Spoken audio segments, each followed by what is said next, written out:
faz um pouco mais de tempo, eu acho, porque foi a que lembrou da Reforma Protestante, dos 500 anos. Então, eu publiquei ali Lutero e o Culto. Aquilo é parte do meu trabalho, embora, quer dizer, está revisado, está aperfeiçoado, a redação está melhorada, eu creio. Ok? Beleza, professor. Obrigado. Beleza? Outra coisa, eu mandei ao Thierry, e ele deve ter mandado, ou vai tentar mandar para vocês, um material sobre um hino novo, recente, sobre pátria. Já conseguiu mandar, Thierry, ou não? Mandou. No mesmo instante, professor. Acredito que todo mundo até já deu tempo de ler. Obrigado. E de ouvir também, né? O TR é sinônimo de responsabilidade e agilidade, professor. Então, ótimo. E eu diria o seguinte, compartilhe isso com mais gente. Por exemplo, manda lá para o seu tutor, porque é um hino sobre a pátria, é um hino fácil de cantar, e, inclusive, se tiver problemas na sua igreja, de quem acompanhe, eu mandei 2 gravações, 2 vídeos da Denise Falavinha. Num deles, ela está cantando.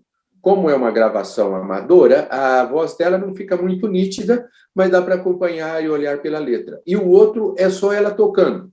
Então, ela só tocando pode funcionar como playback. E aí você pode usar. Aí o David já está pronto aí, ó. O David está mostrando que já recebeu. Tá certo. E você pode usar como playback, né? Então, para a sua comunidade, para interceder pela pátria. Eu mandei também um áudio sobre o dia 7 de setembro, o pessoal não gostou muito, não, professor. Não? O que você mandou? Só porque falam de um negócio de conspiração, que tudo vai fechar, que vai ter greve dos caminhoneiros, o pessoal não gostou, não. Não teve a mesma aceitação que a do senhor. Não, né? É sobre a pátria. Eu não sei. Eu diria que nós vamos incluir na nossa intercessão hoje, eu já até vou atribuir a tarefa ao Matheus Canezin, pelo nosso país, porque a gente eu estou recebendo informações, vídeos, eu não sei se é boataria, eu não sei o que é. A minha irmã, que mora em Brasília, disse assim, olha, eu estou até com medo do 7 de setembro.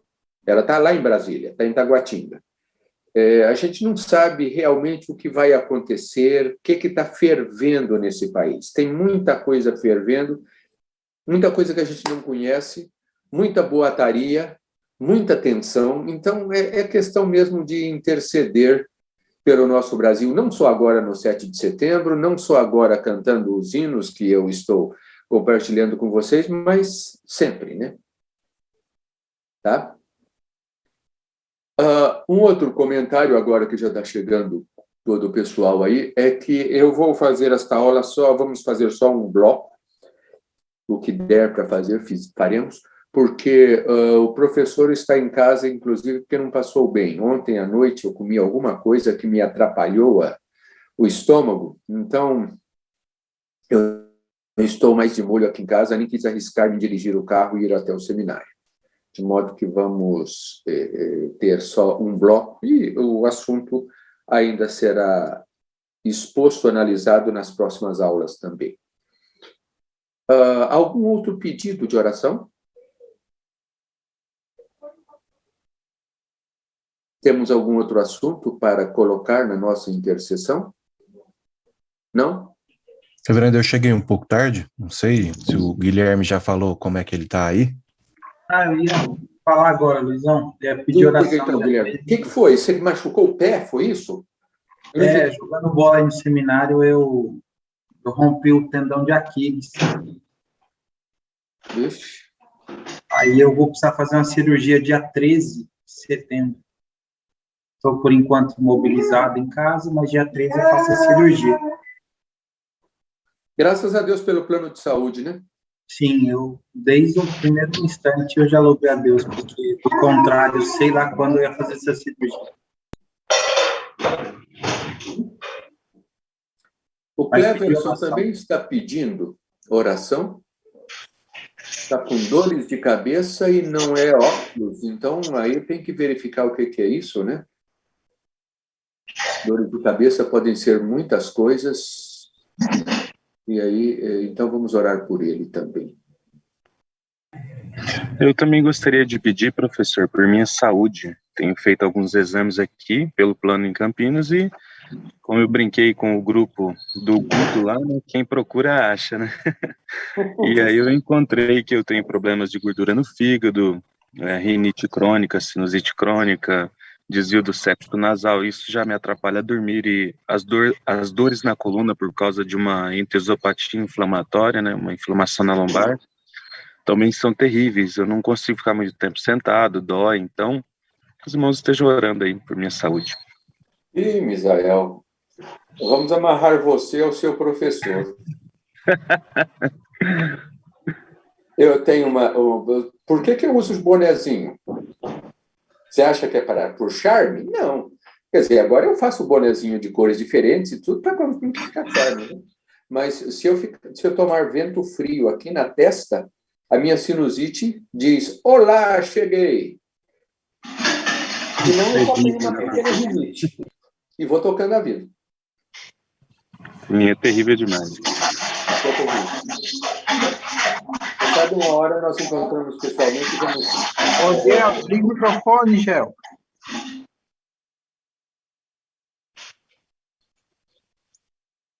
Pois bem, algum pedido mais? Orar pelo gel que está na cozinha, né? Perigoso. Desculpa aí, tô fazendo a mamadeira do neném aqui. Tá certo. Não, você tá matando a vaca desse jeito aí, que esse barulho não pode ser só uma madeira, não. Vamos ouvir o Jefferson, então.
Ok.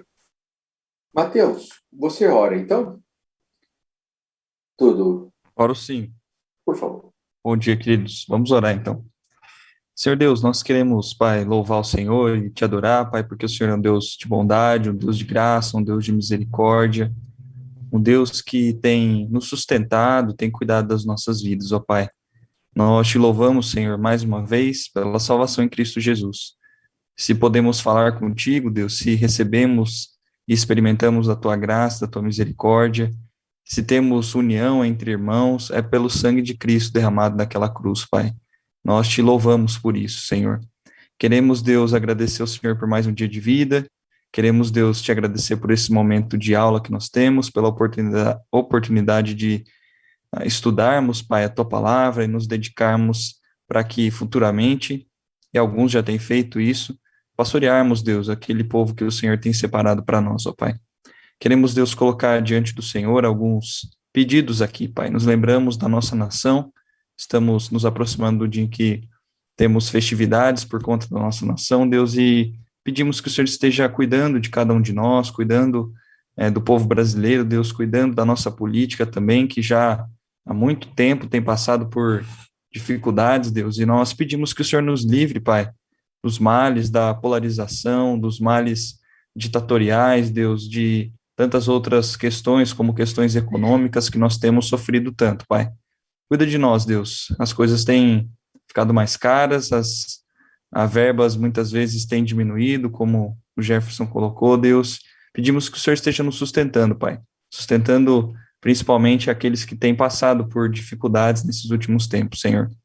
E principalmente, Deus, nós pedimos que o Senhor cuide do nosso coração, para que nós possamos nos apegar ao Senhor, para que nós possamos nos lembrar que o Senhor cuida de nós e que tudo, Deus, está nas tuas mãos, que o Senhor cuida de cada um dos detalhes, Pai, da nossa vida, das nossas finanças, de nossos estudos, ó Pai, também do nosso futuro, com relação à igreja e todas as outras coisas, Senhor. Mas cuida do nosso coração, Pai, que de fato nós possamos crer que o Senhor tem cuidado de tudo. Pai, peço também pelos meus irmãos que colocaram aqui questões de saúde, Pai.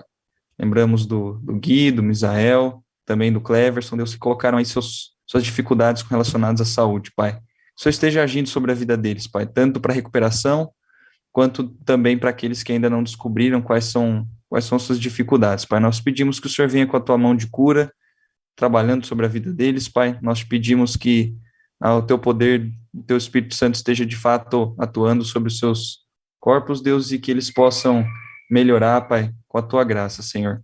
Pedimos que o Senhor esteja cuidando também de nossas famílias, Deus, e de tudo que nós temos fazendo esse dia de hoje. Nos dê uma aula abençoadora, em nome de Jesus, ó Pai, que nós pedimos. Amém.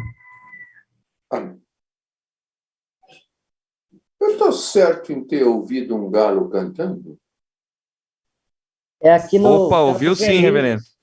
Errado é ele de estar cantando. Olha aí, ó, cantando de novo. É um galo aqui do desviado. lado, aqui no John terreno Rooster. do lado do Campos Elíseos, reverendo, do lado aqui tem um terreno com uma casa, não sei se ela é abandonada, mas sim, não mora ninguém, né?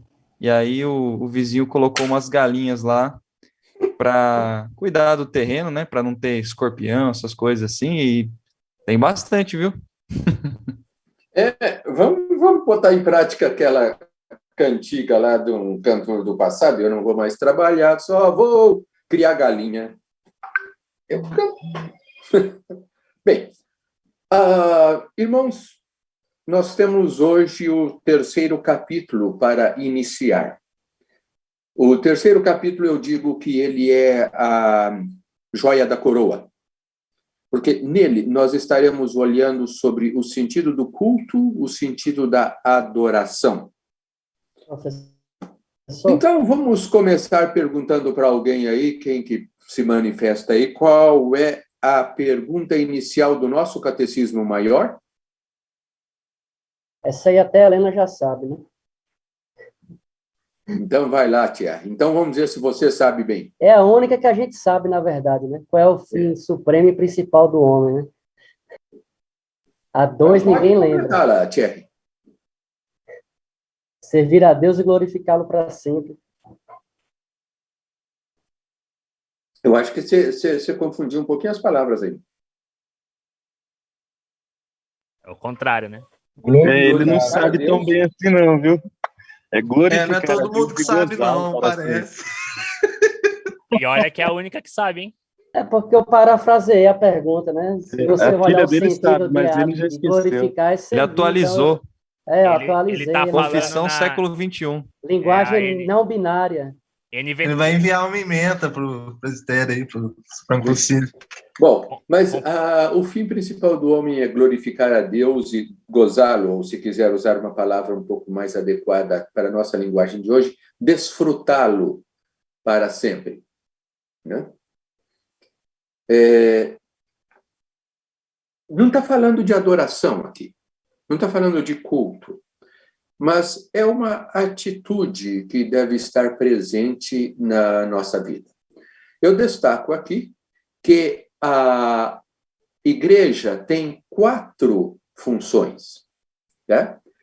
Vejam aí, a igreja adora, a igreja proclama, a igreja educa e a igreja serve. Pensem bem, nós temos que cuidar de todas essas dimensões. Eu diria que a nossa atitude começa e deve começar pela adoração. O que parece a vocês esta afirmação que eu estou fazendo? De fato é isto? E como justificar isto, se você concorda comigo? Quem manifesta-se aí?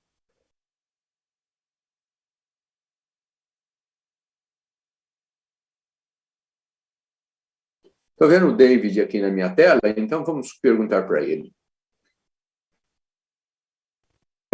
Pode repetir a pergunta, professor? Eu estou dizendo que a adoração da igreja, quer dizer, essa tarefa da igreja adorar, é a tarefa que tem primazia, é a primeira tarefa da nossa parte. O que lhe parece? Me parece o correto, até casando com a resposta das nossas profissões de fé, o fato de adorar está estritamente ligado a gozar da parte de Deus. Nós desfrutamos de Deus também o adorando, né? A primazia desse desfrutar, no meu ponto de vista, é a adoração. Uhum.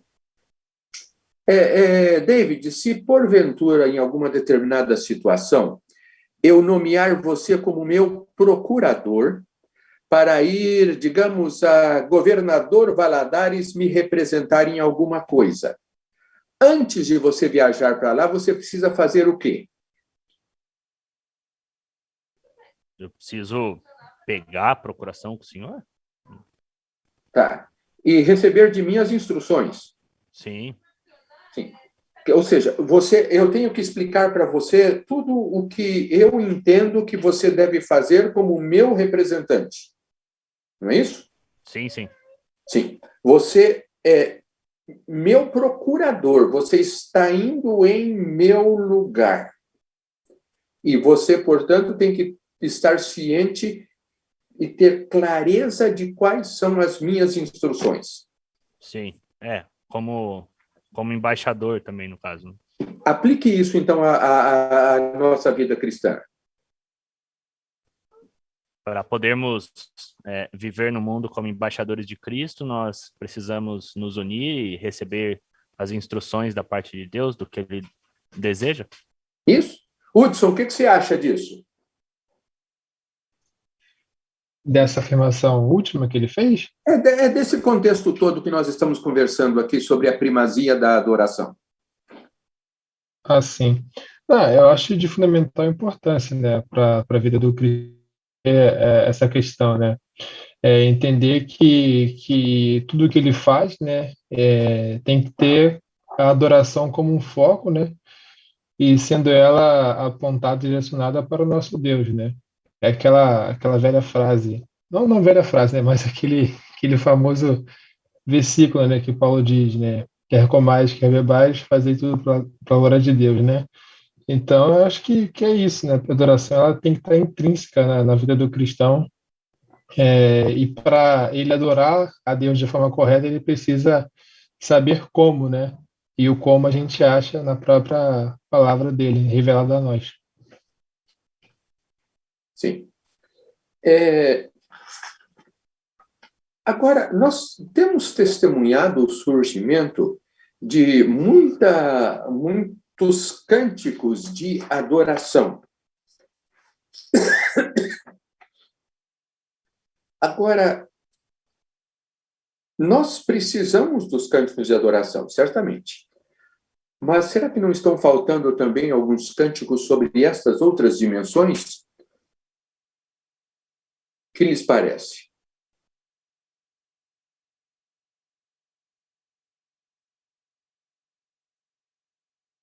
André, a pergunta começa a ser respondida por você. Reverendo, na verdade, eu tenho enfrentado uma dificuldade grande com essa questão de canções e músicas.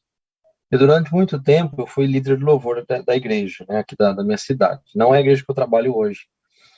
Mas aí, de um tempo para cá, tem sido colocado algumas músicas contemporâneas e para o culto eu tenho muita dificuldade, que é uma música onde fala muito do homem em si, né? Chamamos de egocêntrica, né? Então, a questão da canção cantar, ensinar através da música, como vemos nos hinos, né? Inclusive algumas músicas contemporâneas também aí, temos em resposta a isso, muita coisa até do Projeto Sola, né? Que tem respondido a essa questão musical muito bem, né? Vejo eu. Então, acho que o papel, né, nas canções tem que ter todo esse aspecto de proclamar, de educar, né? Mostrando isso nas canções. Então, para o culto, né, porque tem gente que faz diferenciação entre música para culto e música voltada para evangelismo, na rua ou em alguns eventos, né?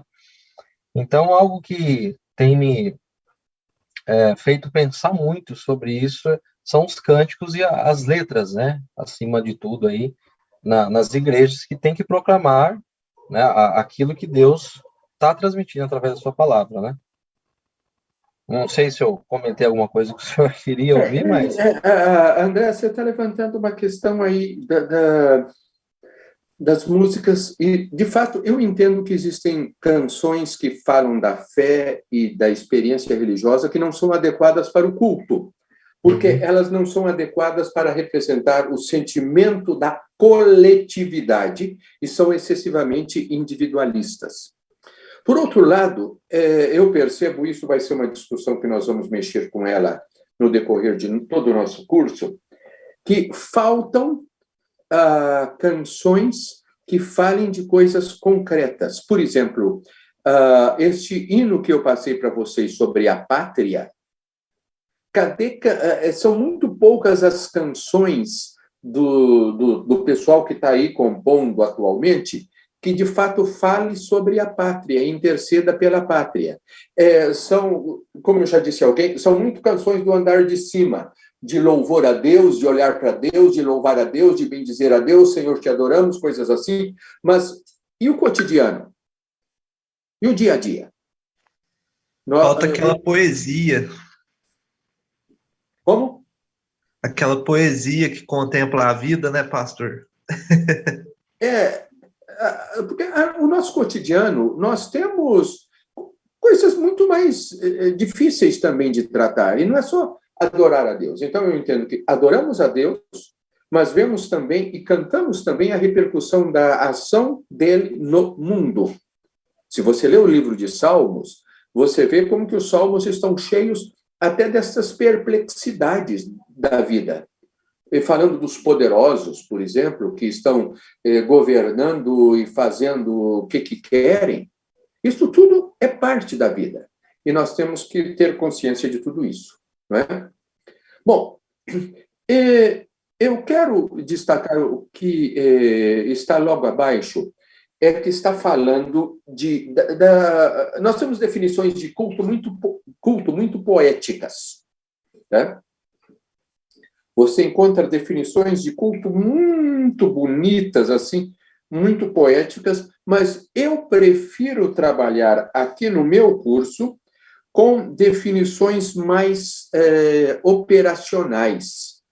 E se você já olhou o que tem para frente na nossa apostila, você verá que eu tenho uma definição mais operacional de culto, não poética, a respeito de culto. Porque a clareza da definição nos ajuda a saber o que nós vamos fazer. Pensem vocês o seguinte: se você chegou aqui no seminário sonhando que estava entrando no paraíso, que era um lugar abençoado, cheio de graça, glória, que não havia conflitos Você teve decepção, né? Fala, Deus, teu servo ouve. Amém, Jesus. O que o Misael, que está lá de fora, me diz sobre isso?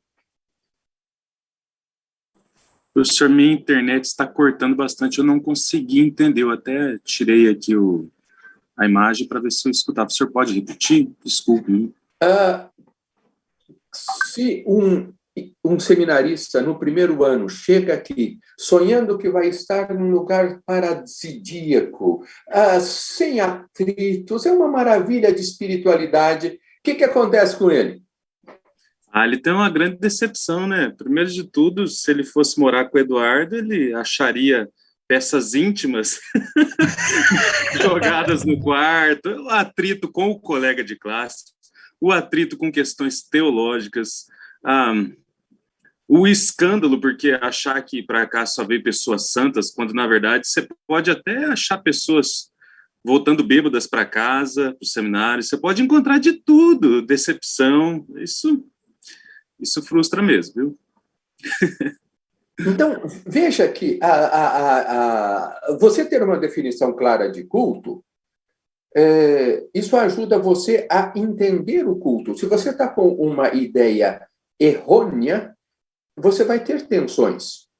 Você não vai saber conviver direito. Quer dizer, se o Misael decepcionou-se lá com seus colegas de quarto, não sei, os seus colegas de turma, bom, mas se ele veio sabendo que ele estava entrando no meio de pecadores, ia continuar no meio de pecadores, ele falou, bom, essa é a realidade, nós temos que aprender a conviver com isso. Na igreja, às vezes, é pior, até os pecadores são piores, né?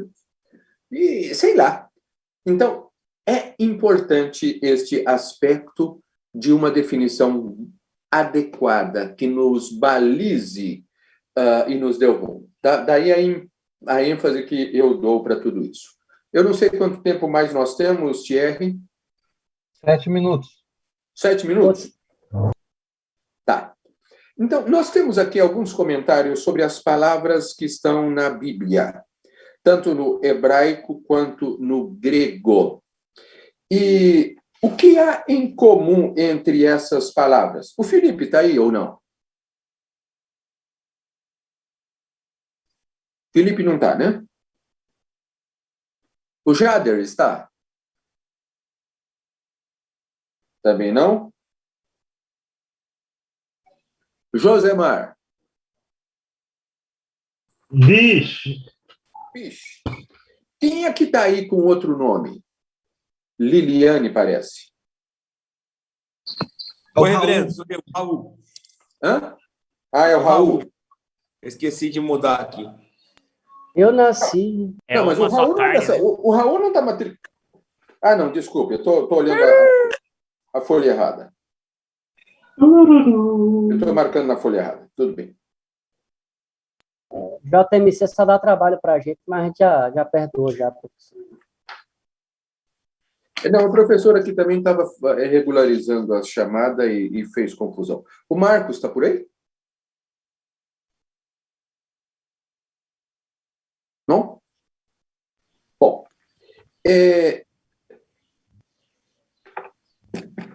vamos perguntar para quem então? Vamos perguntar para o Rogério. Rogério, alguma coisa em comum você vê entre as palavras que eu cito aí do grego e do hebraico?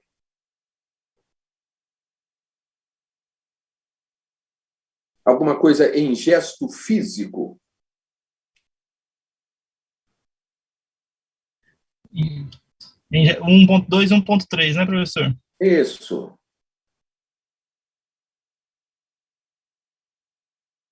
Em termos de gesto físico. Deixa eu ver aqui. Adverso. Hã? Vejam que ambos. O Jefferson respondeu aí, ó, prostrar-se. Prostrar-se. Em ambos os casos, você tem esta atitude física de abaixar-se, de inclinar.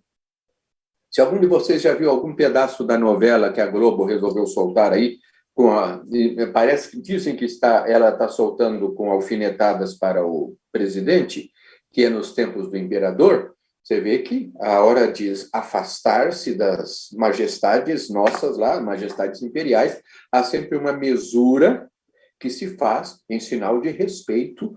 Não há uma prostração, mas há pelo menos um gesto de respeito, de consideração. Vamos lembrar sempre que estas palavras nos estão pondo em destaque que estamos diante de um Deus tremendo, de um Deus transcendente. E atualmente há muita, digamos assim, muita intimidade, paizinho, o cara lá de cima, que faz com que a relação com Deus se torne uma relação de amigão só. Sim, ele é nosso amigo, mas apesar de ser nosso amigo, ele é o Senhor de todo o universo. E isso deve determinar também a nossa atitude. Porque uma coisa é a gente interagir aqui, um brinca com o outro, um faz piada com o outro, e brincamos e pronto. Mas outra coisa é você interagir com Deus, que é o Senhor de tudo. Entra a questão da reverência, né? Hã? Entra a questão da reverência, né? A Deus, a questão da reverência. E como você entende isso? Quem é que está falando? André. André, então, como você acha isso aí, André? Eu entendo como um respeito, né? Um respeito diante de quem você está, né? A reverência, eu resumiria isso. É um respeito, inclusive, na atitude de prostrar-se, né? Diante de Deus, o Criador, Salvador, como vemos aqui no texto, eles, né, tinham atitudes corpóreas, né, mostrando essa reverência, né? Agachar, igual a gente faz hoje, né? Ajoelhar, abaixar a cabeça, não que esse seja o efeito, né? Mas você está mostrando que você está diante de alguém superior, que é Deus, né? Uhum. E é interessante notar que no Novo Testamento nós não temos uma palavra específica para designar o culto como tal, né? Nós temos aí diversas expressões, item 1.4 nos mostra, que falam de estar reunidos em nome de Jesus, reunir para partir o pão, igreja na casa de alguém, mas não tem nenhuma que fala do evento, de um evento situado no tempo e no espaço, culto. Ou seja, esses que estavam reunidos em nome de Jesus, ou estavam reunidos na igreja, na casa de alguém, estavam reunidos, nós interpretamos, para prestar culto a Deus. Mas não fala, o evento que eles realizaram deve ser chamado de culto, ou deve ser chamado de momento de adoração. Veja que nós não temos essa terminologia. E, inclusive, nós temos um fato que nos traz uma certa confusão. É que, por influência do inglês, o inglês usa a palavra worship para designar o culto como um todo e também traduz worship como adoração. Então, nós, às vezes, influenciados por esta linguagem, nós temos o uso de adoração para designar todo o culto como tal, enquanto nas literaturas de origem